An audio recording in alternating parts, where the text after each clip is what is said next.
আভ্যন্তরীণ দ্বন্দ্ব নাকি অন্য কিছু? আসলে হঠাৎ করে আমরা দেখলাম যে গতকালকে সাংবাদিক ইলিয়াস হোসেন তিনি যে লাইভ দিয়েছেন, ইভেন লম্বা চূড়া একটা লাইভ ছিল, ওইখানে প্রত্যেকটা কথা যেটা বলছেন টোটাল ওনার লাইভটাকে সামারাইজ করলে এক কথায় তিনি ডক্টর মোহাম্মদ ইউনূসের বিরুদ্ধে প্রচন্ড রাগান্বিত, গোসান্বিত।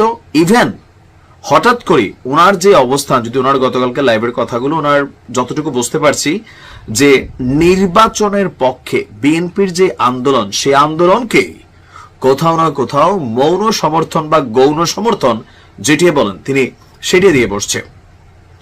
ইভেন তিনি বেশ কয়েকটা প্রস্তাব দিয়েছেন যে আপনার যদি রাজনীতি করার খায়েশ থাকে তাহলে এনসিপির সাথে আপনি জয়েন করে নির্বাচনে আসেন। পাবলিক আপনার যেহেতু 4-5 বছর বলছে ভোট দিলে আপনি প্রধানমন্ত্রী হবেন, আর তারেক রহমানের ভোট দিলে তারেক রহমান প্রধানমন্ত্রী হবে। এমনকি তিনি মনে করছেন যে অক্টোবর নভেম্বরে নির্বাচন দেওয়া সম্ভব, খামাখা সময় লস করে লাভ নাই। প্রশ্ন তুলেছেন গেল 10 মাসে তিনি কতটুকু সংস্কার করেছেন, রাষ্ট্রের কতটুকু কি পরিবর্তন করেছেন। আরো বেশ কিছু গুরুত্বপূর্ণ প্রশ্ন তিনি তুলেছেন যে বিএনপির যে সকল নেতাকর্মীরা চাঁদাবাজিতে লিপ্ত তাদের ব্যাপারে দলটির যিনি প্রধান জনাব তারেক রহমান তিনি লন্ডন থেকে যতগুলা ভূমিকা নিছেন, আপনি রাষ্ট্র পরিচালনা করতে গিয়ে বিএনপির বা যারা এই চাঁদাবাজি করছে তাদের মধ্যে কয়জনকে আপনি গ্রেপ্তার করেছেন? আপনি তো গ্রেপ্তারই করেন না। প্রশ্ন তুলেছেন যে এনসিপির মধ্যে কি বা এই বর্তমান সরকারের মধ্যে কি দুর্নীতি, লুটপাট নাই? আছে।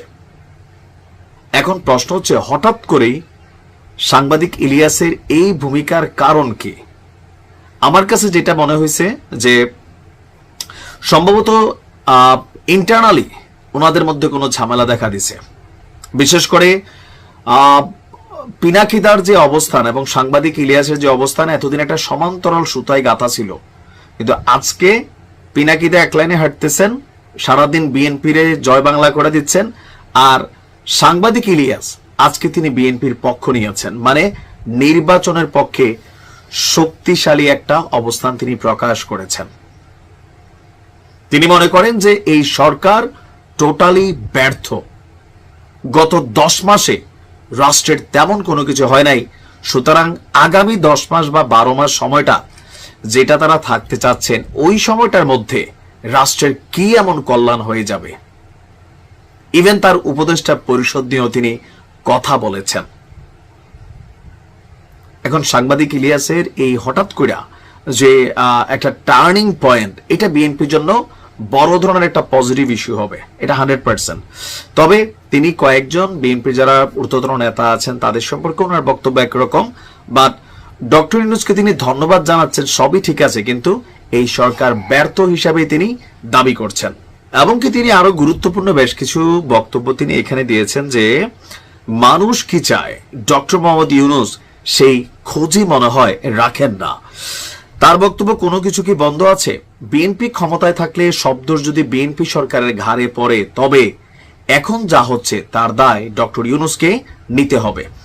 আপনি বন্ধ করতে পারেন নাই কেন এই দুর্নীতিগুলো? 111 সরকারও আপনার চেয়ে অনেক দুর্বল ছিল। বাংলাদেশের ইতিহাসে এই সরকারের মতন এত শক্তিশালী সরকার কোনোদিন আসে নাই।